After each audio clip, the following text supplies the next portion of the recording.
Entonces, siempre dentro de buenas iglesias van a haber diferencias, van a haber diferentes opiniones sobre diferentes cosas. Yo creo que Adán no tenía ombligo, amén. Ahora, si alguien piensa que sí traía, pues muy bien, no hay problema. Ahí podemos diferenciar. Pero hay otras cosas donde la misma Biblia nos demanda que tomemos acción y que como cristianos podamos discernir entre el pecado y lo que no es pecado. Entonces, todo esto inició porque vivimos en tiempos donde el trabajo de la mayor parte de los pastores ha sido cambiar la iglesia, no cambiar el mundo. Y mucho tiempo atrás muchos pararon de seguir luchando por la fe y pararon de tratar de seguir siendo diferentes y distintos en este mundo perverso. Y mi meta para mí es capacitar a la iglesia para que sepan por qué es que hacemos ciertas cosas y no hacemos y hacemos otras, y vamos a hablar de cosas que no necesariamente van a ser pecaminosas en su sentido, pero sí no convienen, y tenemos que decidir qué tipo de cristianos nosotros vamos a ser en medio de este mundo tan malo. Aunque creo en muchas de las tradiciones que son sanas. Una vez alguien me dijo, pero pastor, ¿qué quieres regresar a los 50, verdad, a los 40? Le dije, pues no fuera mala idea moralmente. En ese tiempo no habían tantos divorcios, en ese tiempo el embarazo fuera de matrimonio era totalmente muy raro, ¿verdad? Y visto en una luz muy diferente. Hoy es como que todo mundo sale embarazado fuera de matrimonio. Hoy en día los divorcios es casi ya mite y mite, y aún entre la comunidad cristiana ha sido afectada. Entonces, si alguien me dice que estoy tratando de regresar, pues no necesariamente los 40 eran malos. Estoy diciendo que había algo diferente dentro de la cultura que drásticamente estamos careciendo hoy. Cuando digo estamos, es porque la comunidad cristiana está quizás también no en la misma posición, a lo mejor en ciertos casos en peores situaciones. Y eso es muy triste. Yo conozco matrimonios inconversos que son más felices que muchos matrimonios cristianos. Y cuando alguien está tratando de hablar de la diferencia que hace Cristo, pues el inconverso piensa, pues ¿qué diferencia? Porque no la veo en ti, van a decir, muy bien. Entonces, vayamos a Tito y continuamos. Hemos hablado sobre lo que es un legalista y sobre el mal uso de la palabra legalista. Ahorita trataré de hacer una introducción desde la primera lección de esta lección. Recuerden, esto ya es nuestro tercer domingo en esta misma lección, así que no hemos pasado sobre lo que es legalismo, gracia y libertad. Entonces, en Tito, permítanme a mí llegar ahí, eso es el que no estaba ahí. Tito capítulo 2, versículo 11, estamos hablando de la gracia de Dios. Y dice la Biblia en el versículo 11 y versículo 12, ¿sí estamos todos ahí? Porque la gracia de Dios se ha manifestado para salvación a todos los hombres, enseñándonos que renunciando a la impiedad y a los deseos mundanos, vivamos en este siglo sobria, justa y piadosamente. Vamos a orar y vamos a pedir al Señor que bendiga nuestra escuela dominical. Señor, te pedimos por favor que bendigas nuestro tiempo juntos. Dame tu poder para enseñar tu palabra. Te pido que sea de mucha edificación a hermanos y hermanas que estamos aquí juntos. En el nombre de Cristo, amén. Hermanos, comenzamos esta lección con el tema de lo que es un legalista. Y hoy en día se ha mal usado la palabra legalista y se la aplica a cualquier persona que básicamente tiene principios conservadores o que tiene principios de separación del mundo. Entonces, si le decimos a una dama, ¿sabes qué? Estás vestida inmodestamente. En muchos de los casos las personas dicen, no, pues eso es ser legalista. Y a lo que nosotros estamos tratando de hacer es que no podemos ser legalistas de algo de que la Biblia mande o demande de nosotros. Por ejemplo, si la Biblia demanda que nosotros nos amemos unos a otros, no fuéramos legalistas si le dijéramos a los cristianos se tienen que amar. O si la Biblia nos manda a ganar almas, no somos legalistas si pedimos que los cristianos ganen almas. Entonces, si la Biblia nos demanda que nosotros vivamos separados del mundo, que vivamos de cierta forma que nos identifica con Cristo, entonces no está mal la iglesia demandando lo que la misma Biblia demanda. El legalismo vino a ser un problema en la Biblia porque el legalismo trata con salvación por medio de obras. Eso es lo que es un legalista. No tiene nada que ver con qué tan separados vivimos del mundo. Tiene todo que ver que los judíos que se hicieron cristianos regresaron a la ley ceremonial y estaban tratando de forzar a los gentiles a que fueran judíos. Ellos son legalistas, estaban llevando todos a la ley. Pero déjales recuerdo que no toda la Biblia es ley. Entonces, si yo estuviera en este momento diciendo, hermanos, tenemos que guardar el sábado, y tenemos que guardar el sábado para que estés bien con Dios, eso es ser legalista. Pero no tiene nada que ver con decirle, hermanos, tenemos que vivir en este siglo, como dice Tito 2:12, que debemos de vivir en este siglo sobria, justa y piadosamente. Eso es lo que la Biblia dice que es la forma que debemos de vivir nosotros en este mundo. Entonces tratamos con el tema del legalismo y nos quedamos en el tema de la gracia. La semana pasada hablamos de qué es lo que la gracia comienza a hacer en nuestras vidas. Hablamos, hermanos, sobre que como ya no estamos bajo la ley nunca puede producir piedad, pero la gracia de Dios sí produce piedad. Y si estamos bajo la gracia, entonces no estamos en pecado, pero si estamos bajo la ley, sí, porque la ley nunca produce piedad.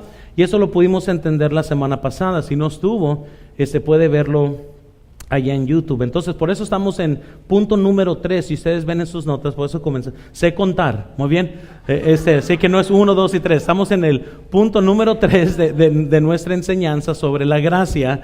Entonces, número 3, quiero que veamos todos juntos, por favor, y estudiando de la gracia, lo que la gracia de Dios es. Ya vimos que la gracia de Dios no es una licencia para hacer el mal, no es una licencia para pecar, pero ¿qué es la gracia de Dios? Y es importante entonces conocer qué es lo que la gracia de Dios es para no abusar de la gracia de Dios. Strombeck, quiero que vean aquí en la pantalla, hermanos, gracia como también verdad y luz son términos tan grandes que desafían cualquier definición totalmente inclusa.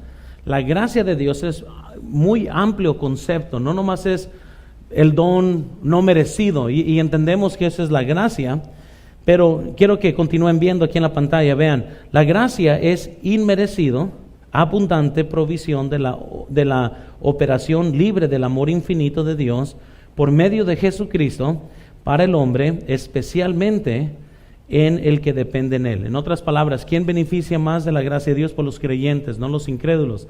La gracia de Dios es para todo el mundo, pero quienes benefician de esa gracia son aquellos que son salvos. Es como, hermanos, si yo, ¿verdad?, pusiera en el imparcial, tengo 20 pesos para todos los que vengan a mi casa, yo se los voy a dar, pues mientras que estoy ofreciendo esto a todo Hermosillo, solamente los que van y lo agarran son los que benefician.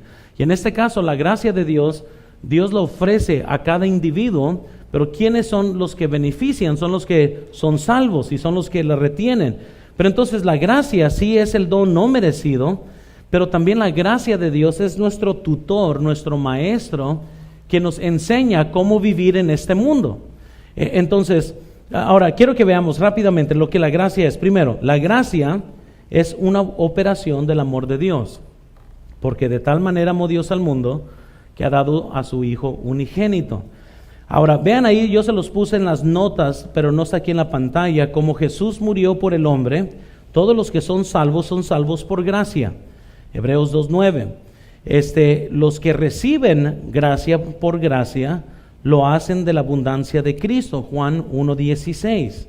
Aquellos que son escogidos para estar con el amor, Efesios 1:4, Dios en todas las edades va a mostrar las riquezas de su gracia, Efesios 2:7, en cada uno de estos. El amor de Dios es acción. En otras palabras, el amor de Dios causa que da, y es por medio de la gracia. ¿Por qué? Porque no merecemos tal amor.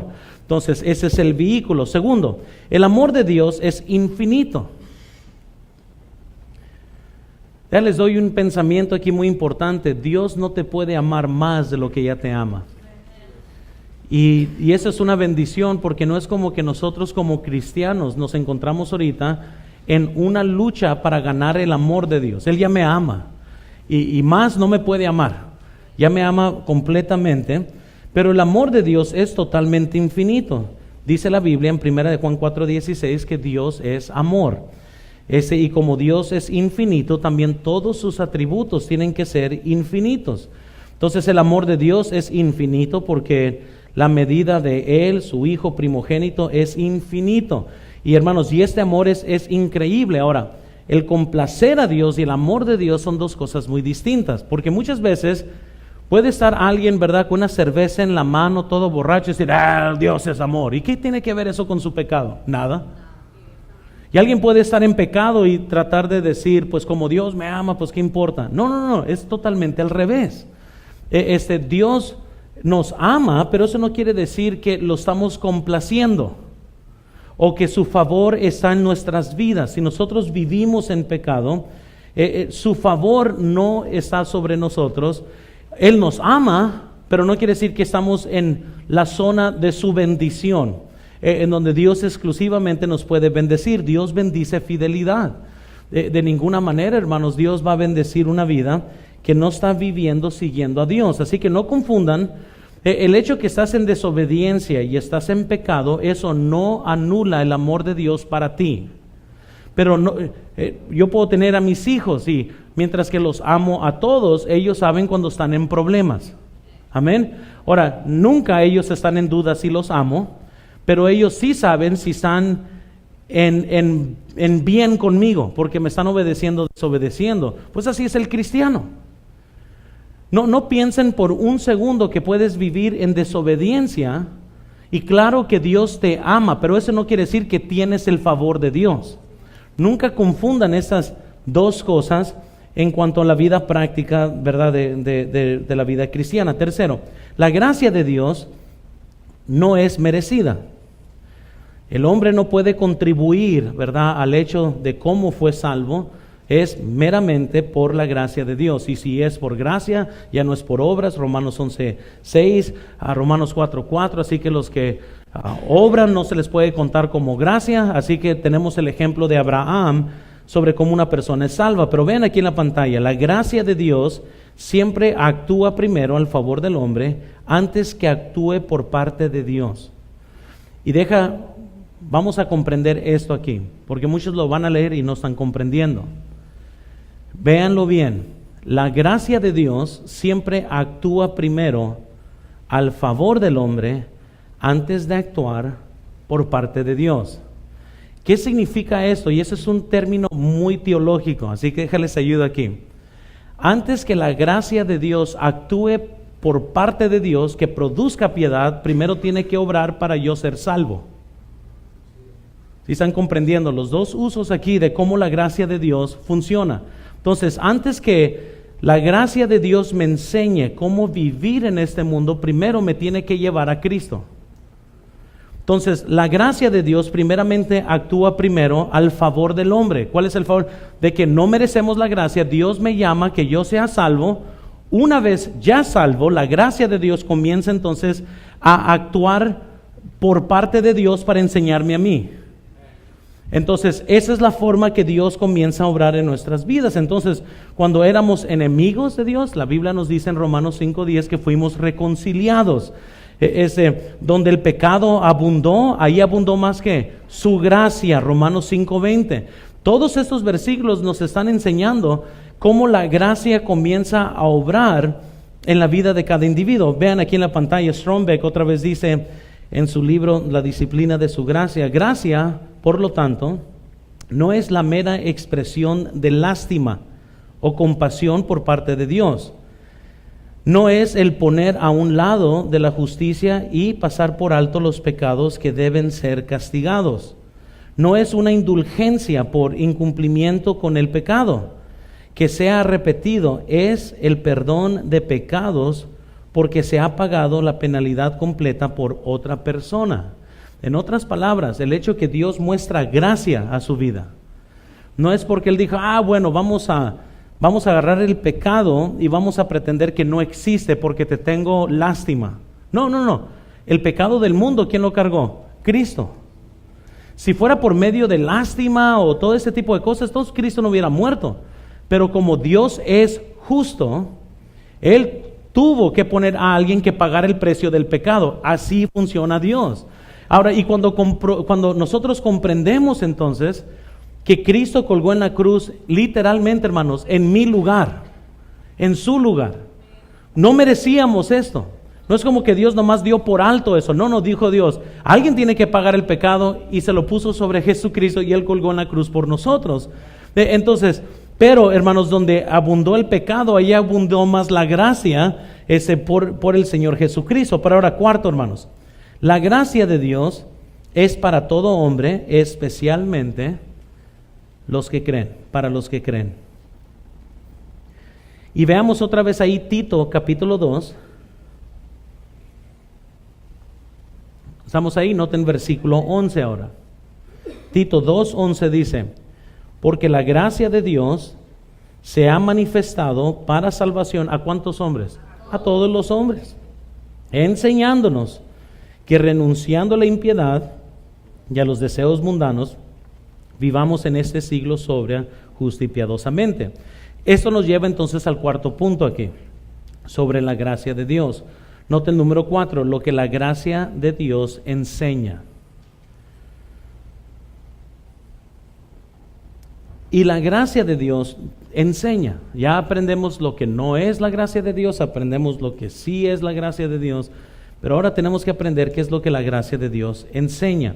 Y el versículo 12 nos dice, enseñándonos que renunciando a la impiedad y a los deseos mundanos.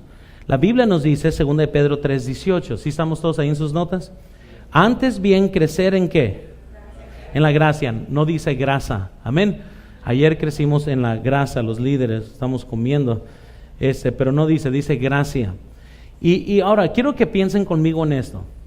¿Por qué dice en la Biblia que debemos de crecer en la gracia? Nunca se han puesto a pensar, no es como que, y ya tratamos con eso, no es como que yo me voy a meter al pecado para que la gracia de Dios sea más conmigo. El mandamiento es que yo crezca en la gracia.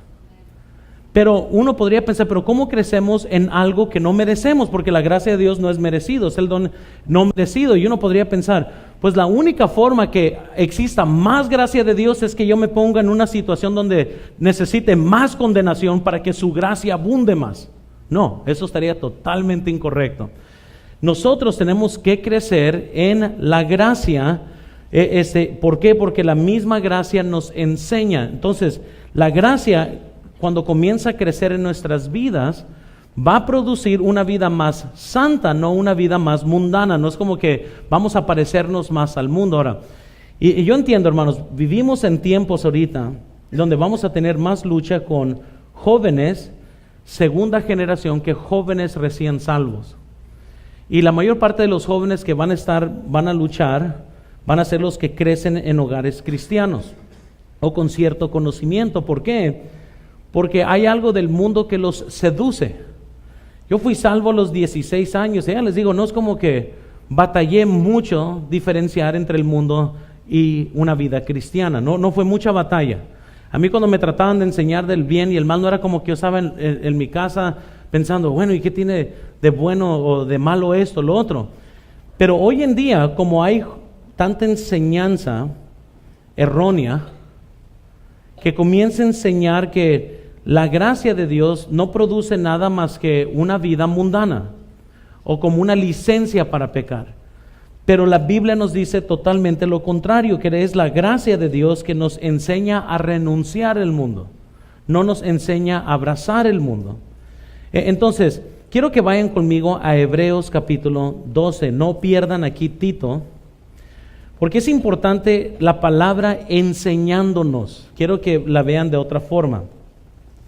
12, Hebreos capítulo 12.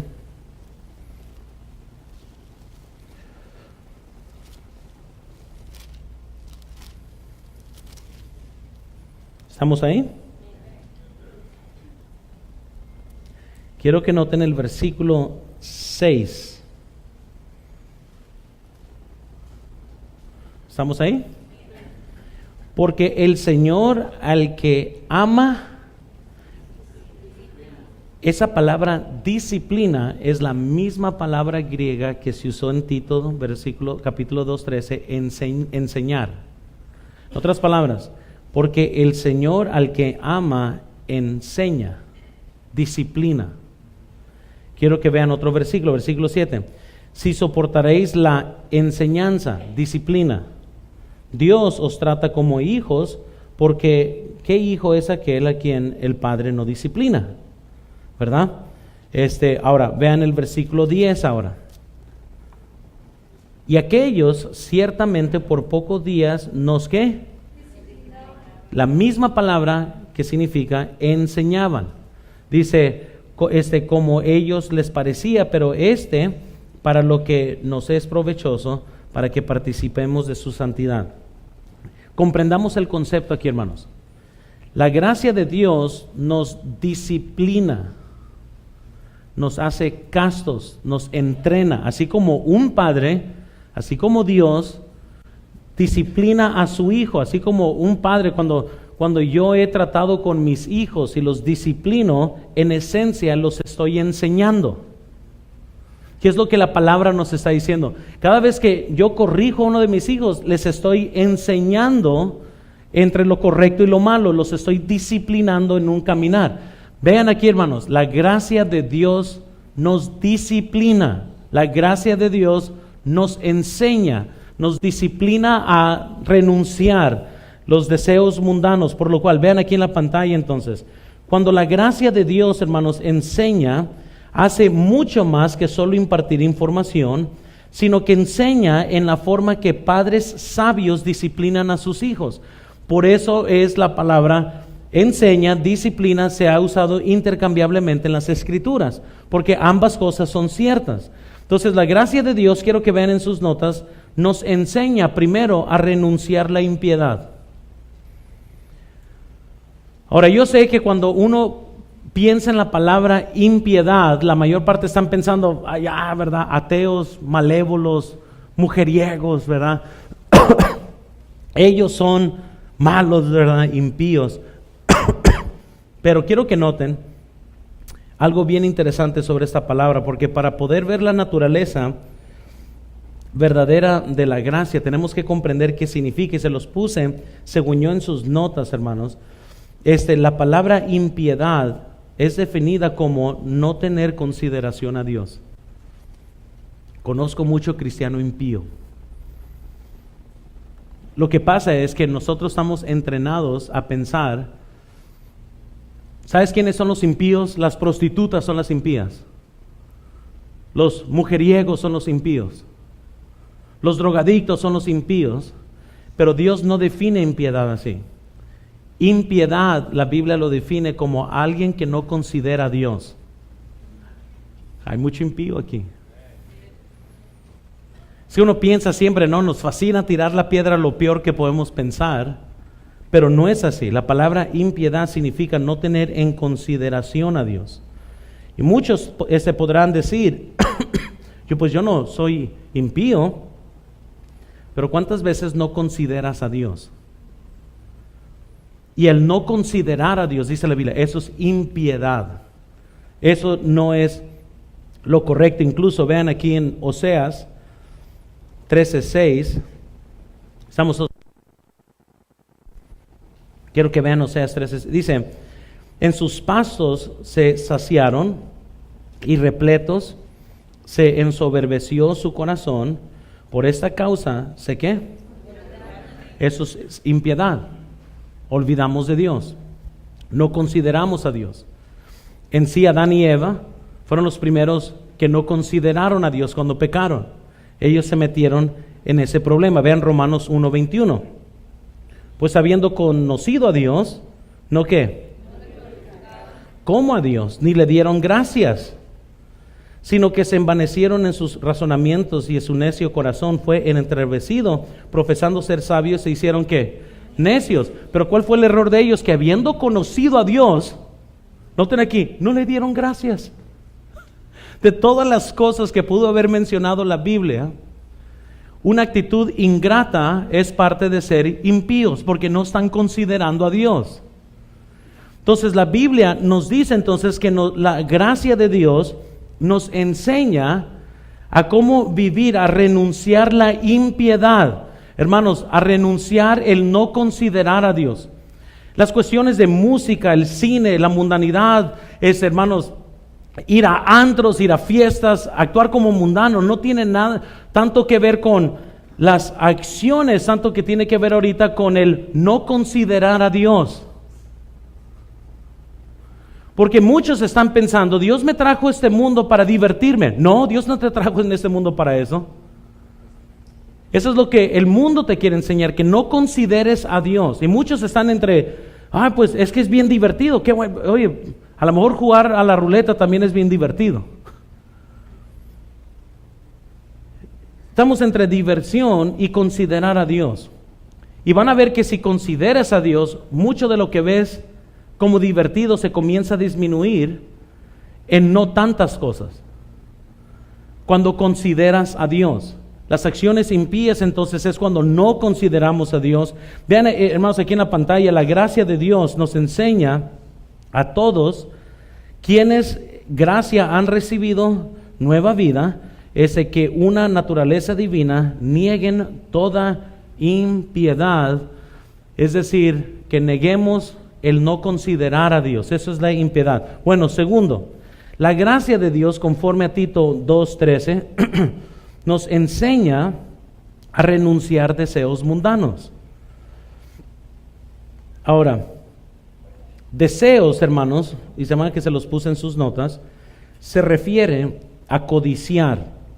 Es un deseo inagotable por razones egoístas o autogratificantes. Primera de Juan 5, versículo 19, ¿qué dice? Sabemos que somos de Dios y el mundo entero está bajo ¿qué? Entonces, ¿por qué vamos a desear algo que está totalmente bajo el maligno, el sistema? Recuerden que es el diablo, que es el príncipe de este aire, se disfraza como ángel de luz y él hace que esto que está bajo el maligno se vea más emocionante, que estemos más interesados. Y el mundo, hermanos, comienza a crecer. Y si vemos, hermanos, no sé cómo cristianos muchas veces reconcilian eso. Están tratando de vivir para Dios, pero quieren verse como Shakira o quieren verse como Justin Bieber, no sé quién, ¿verdad?, están viendo. Y muchas veces están más enamorados con este tipo de cosas que se les olvidó que su trabajo es que se vea como Cristo. Pero el mundo comienza a crecer, las modas comienzan a venir, las formas de pensar van y vienen y personas se pierden en todo eso y no comienzan a vivir como Dios desea de sus vidas. Les digo, un cristiano que vive en el mundo pierde su influencia. Hermanos, les quiero decir, de nada sirve que pongas pensamientos medios bíblicos en tu Facebook si todo lo demás está metido con confusión. Imagínense que yo ponga videos, ¿verdad?, sensuales, y al rato les diga a todos, pero vivan para Cristo, Dios les bendiga. O que yo esté apoyando este tipo de cosas. La gente se confunde, o vivo para Dios o vivo para el mundo, o qué son las cosas que me deben de estar motivando aquí, le doy para allá o le doy para acá. Entonces el creyente, hermanos, que reconoce la gracia de Dios en su vida, comienza entonces a comprender que Dios tiene un propósito más grande para nosotros. Imagínense, Dios murió por ti para transformar tu vida, no para que seas igual. Tu propósito es mucho más grande que nomás ir a trabajar, ir a dormir, levantarte, ir a trabajar. Definitivamente te creó para algo más grande que estar en pleitos matrimoniales, pleitos familiares. Hay algo más grande todavía que todo eso. Pero si no estamos viviendo bajo la gracia de Dios, entonces nunca vas a comprender ese propósito para tu vida. Incluso ven aquí en la pantalla, hermanos, la ética nos enseña que neguemos lo deshonesto, inmoral, las cosas del mundo. Pero solo la gracia de Dios nos puede enseñar a negarnos lo bello, atractivo y cosas placenteras que no se identifican con Dios. ¿Sí están comprendiendo? Hay muchas cosas bellas, placenteras, que no se identifican con Dios. Esas son las cosas que solamente la gracia de Dios te puede enseñar. Solamente la gracia de Dios te puede enseñar esto. Entre más inmadurez hay, más el cristiano está aquí pensando, todo es bueno. Amén. Entre más uno es disciplinado en la gracia, comienza entonces a ver cosas un poco distintas. Bueno, claro que puedo ir a hacer tal cosa, pero aquella cosa no me va a acercar a Cristo, entonces prefiero no hacerlo. Eso solamente la gracia de Dios puede enseñar. Usted no lo puede hacer en su carne, la gracia de Dios te tiene que enseñar. Bueno, la gracia de Dios entonces nos enseña a renunciar a la impiedad, nos enseña a renunciar a deseos mundanos. Quiero que vean tercero, nos enseña a vivir piadosamente. Dice la Biblia en Tito 2:13, sobria, justa y piadosamente. Ahora vamos, ¿qué es piedad entonces? Y vean aquí en las notas, por favor, o en la pantalla. Piedad es un cuidado sobre la conformidad a las leyes de Dios. En otras palabras, mientras que impiedad es no tener a Dios en consideración, la piedad es ¿qué? Considerar a Dios en todo. Eso es ser piadoso. Si alguien le pregunta, bueno, ¿qué es ser un cristiano piadoso? Es simplemente aquel que vive siempre consciente de su Dios. Eso es lo que es la piedad. No es andar como monjes, ¿verdad? Tener que meternos en una cueva, ¿verdad? Y con velas ¿verdad? Totalmente irnos fuera de este mundo. No. Piedad es tener consciente a Dios en todo lo que hacemos. Estar conscientes de su presencia. Ahora vean aquí en la pantalla, hermanos, estándares altos, morales, no necesariamente es equivalente a una vida piadosa. Pero una vida piadosa siempre se expresa de esa forma. Noten, hermanos, quizás no hay grupo tan conservador como los musulmanes, pero eso no quiere decir que son piadosos. Reglas y normas altas no quiere decir que alguien es piadoso, pero una persona piadosa no va a tener normas y morales bajas. Es lo que estoy diciendo. Una persona, no nomás porque está aquí arriba, porque cualquier fariseo puede tener reglas. O sea, yo puedo decir, yo soy tan conservador que me voy a dormir así, con todo y traje porque soy fundamentalista. Yo he escuchado gente decir cosas bien tontas así, muy bien. Y no estamos hablando de eso, o sea, estamos hablando, oh, qué bueno que duermas incómodo, allá tú.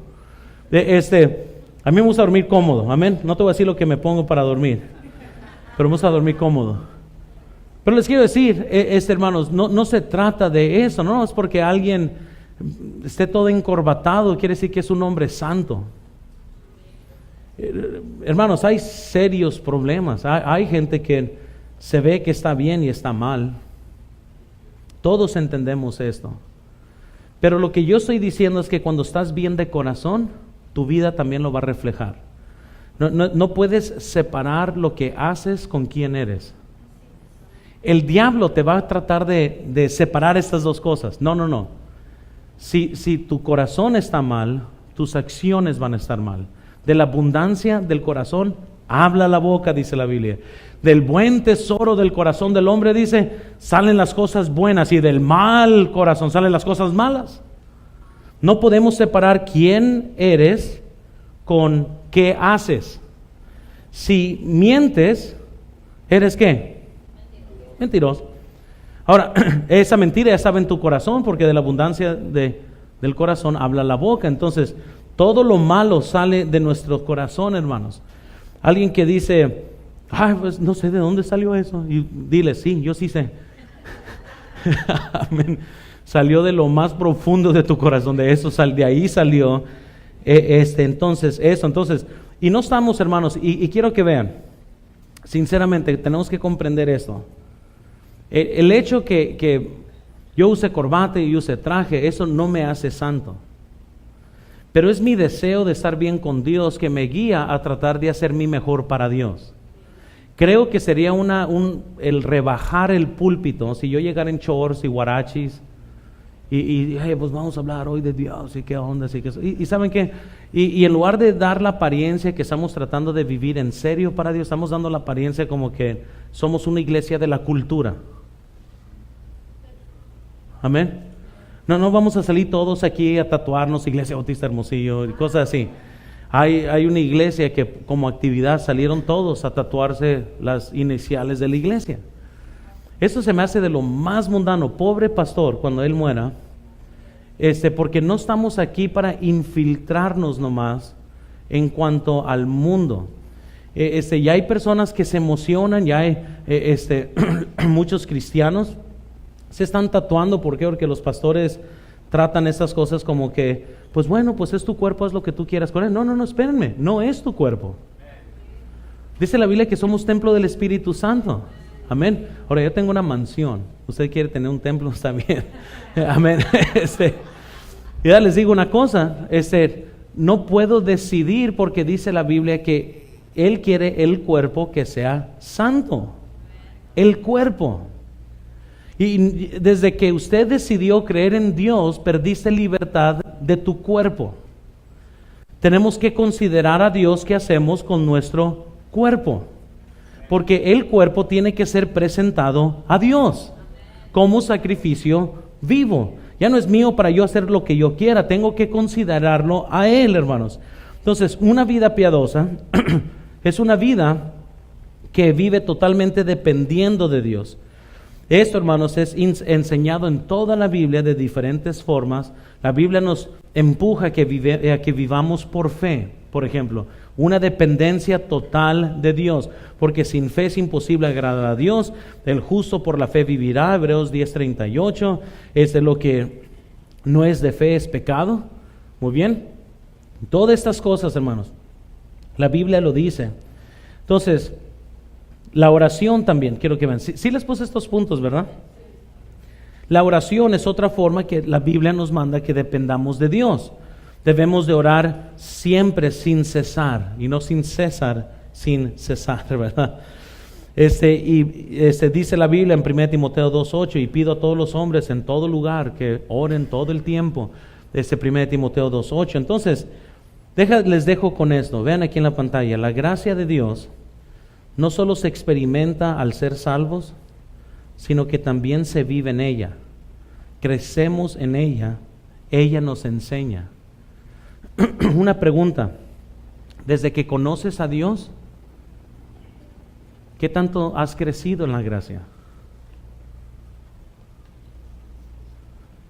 ¿Qué tanto? Ahora, para muchos es, pues nada. Porque mi vida sigue igual. Entonces, la pregunta es, bueno, vas a comenzar a crecer entonces. Porque la gracia de Dios, lástima que muchos lo único que conocen de Dios es que fueron salvos por gracia. Todavía no han aprendido a vivir por gracia. Y cuando vives por gracia, la vida cambia, hermanos. Nadie te tiene que convencer en cuanto a lo malo del pecado. Ya estás convencido que el pecado es malo. Y cuando uno está creciendo en la gracia de Dios, noten aquí, yo les digo a todos los jóvenes, cuando están noviando, que no deben de andar a solas con el sexo opuesto. Un joven que quiere vivir en piedad va a decir, no, yo entiendo eso. Pero jóvenes que no están caminando por gracia, no ven ningún peligro en estar a solas. Además, por eso hay tanto divorcio hoy en día. ¿Por qué? Porque manejan las cosas desde su inicio mal, y las cosas se transforman en mal en el matrimonio. Yo le digo a los jóvenes, ¿sabes qué? No anden a solas. Una vez unos padres me dijeron, ay, pero pastor, eso se me hace bien anticuado. Exactamente. Amén. Pobre muchacho que quiera venir y pitarle a mi hija que salga afuera. Que no tenga la caballerosidad de bajarse y tocar en la puerta. Hermanas, no pierdan su tiempo. Amén. Sinceramente, mi hija puede tener solamente 3 amigos en su vida: el Padre, el Hijo y el Espíritu Santo. Amén. Y si va a tener otros 3 amigos aparte de eso, entonces van a tener que pasar por filtros. O sea, si algún día le pitan así, le voy a decir a mi hija, no te rebajes. ¿Quién cree que tú eres, que nomás te van a ir a pitar para que que se baje y te toque? Amén. Uno se tiene que dar el lugar. Y uno puede pensar, que estamos en los derechos, ¿verdad? Las mujeres y los hombres son iguales. Y nadie ha dicho que no somos iguales. Simplemente tenemos diferentes funciones. Hombres hacen muy malas mujeres. La verdad, porque Dios no nos creó así. Y las mujeres hacen muy malos hombres. Hace mucho, cuando primero nos casamos, yo trataba de hacer cosas por mi esposa y no las hacía bien. O sea, si lavaba trastes, pues, ¿verdad? Usé demasiado, ¿cómo se llama? Detergente, ese que se usa para lavar. Y cuando hacía cosas así, me decía mi esposa, ¡ay, eres un hombre! Ahora, yo pensé al principio que era, ¿verdad?, algo bueno. Yo, pues sí, ¿verdad? Soy hombre. Pero ya luego me di cuenta que era como, ¿verdad? Si fueras mujer, ¿verdad? Hicieras esto como yo pienso que debes de hacerlo. Al final, pues no te casaste con una mujer, amén, soy hombre, amén. Y somos totalmente diferentes. Un hombre ve una película de acción y quiere ir a matar a alguien, ¿verdad? No, los hombres recuerdan, yo de joven veía Rocky y andaba yo queriéndole pegar a mis hermanos, ¿verdad?